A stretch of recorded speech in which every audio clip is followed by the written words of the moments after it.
Secretary Blinken has both immediate and longer range tasks before him. And if he looks tired, which he does, it's because he is tired. This is not easy work.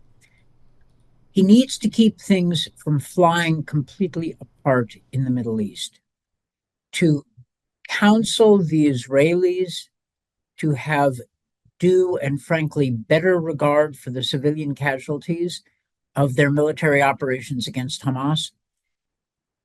He will, if he can, try to negotiate, I suspect, a new ceasefire to resume the exchange of Israeli prisoners and Hamas hostages. And he has to do all of this with his eye on the ball of an actual settlement. It will take massive amounts of time and energy, and that is the fate of U.S. secretaries of state. I remember that Henry Kissinger made nonstop diplomacy his means of trying to bring an end to the Yom Kippur War in 1973, to stabilize things between Israel and its neighbors, and to set the stage, as it turned out, for more progress ahead, ending ultimately in the Israel-Egyptian peace that was signed at Camp David during the administration of Jimmy Carter. So that kind of statecraft, Kissingerian short-term statecraft that hopefully improves things in the immediate term and sets the stage for progress in the medium and longer term, is what the U.S. administration is faced with, and they're doing it. I mean, they're trying. You can see that with CIA Director Bill Burns in the Middle East, and Tony Blinken working with the Israelis. The administration is doing what American administrations do in the world in general and in the Middle East in particular. We, not the Chinese, not the Russians, have the ability to move things forward, and that's what we're trying to do. Does Kissingerian also imply continued shuttle diplomacy? Secretary of State Blinken will be living on a plane, whether it's Egypt, whether it's Qatar, whether it's Israel. He's going to have to stay in the region. Well, I don't want to predict things in too much detail, but yeah, I would not expect Secretary Blinken to be spending a lot of time with his children at home. Got it.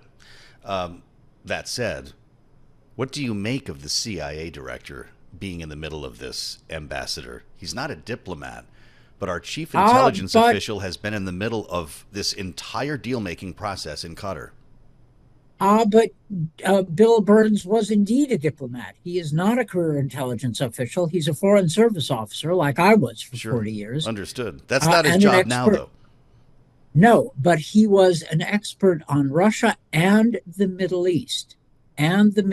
He brings a credibility and a depth of knowledge. And frankly, it's not a bad idea to use all the assets you've got. Yes, I detected in your question a bit of surprise that a CIA director would be engaged in what is frankly diplomacy. But when you're dealing with a situation like the U.S. is dealing with in the Middle East, you want all the assets you have to be working full out to try to make things better.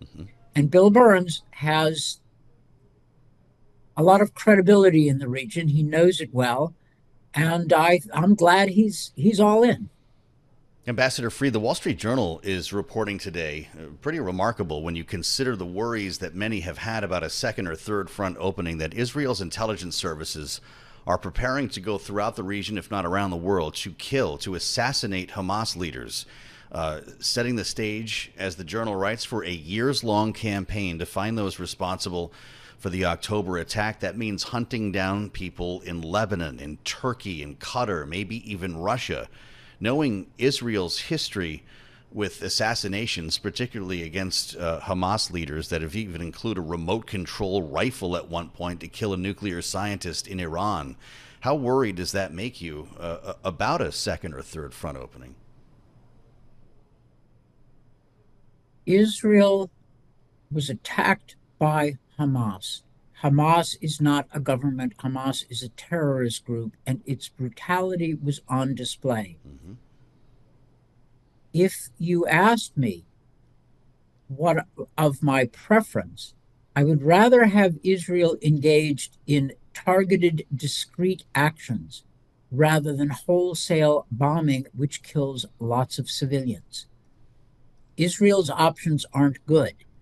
The United States has rightly been pushing the Israelis to up its game with respect to the Gaza military operations and not create so much death and destruction. So we cannot tell the Israelis at the same time to act in a precise manner and then not act in a precise manner against Hamas. Mm-hmm. Hamas is an enemy of all.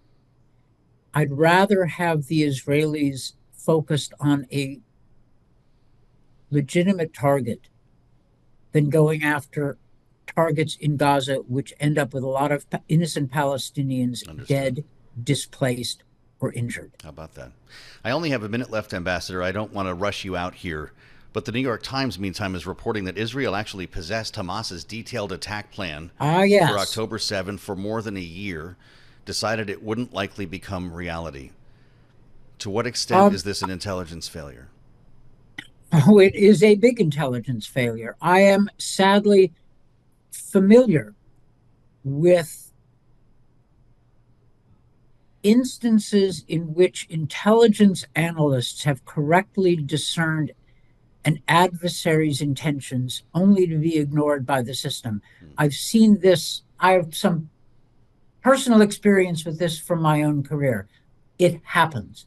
It was a failure because the intelligence assessments, according to the New York Times, and the article felt right to me, according to that article, the intelligence assessments coming up collided with a preset series of judgments and prejudices from the Israeli establishment that Hamas was incapable of conducting such an operation, and that Hamas was intimidated by Israel. Yes, This was an error of judgment. I've seen these errors before, including in my own government.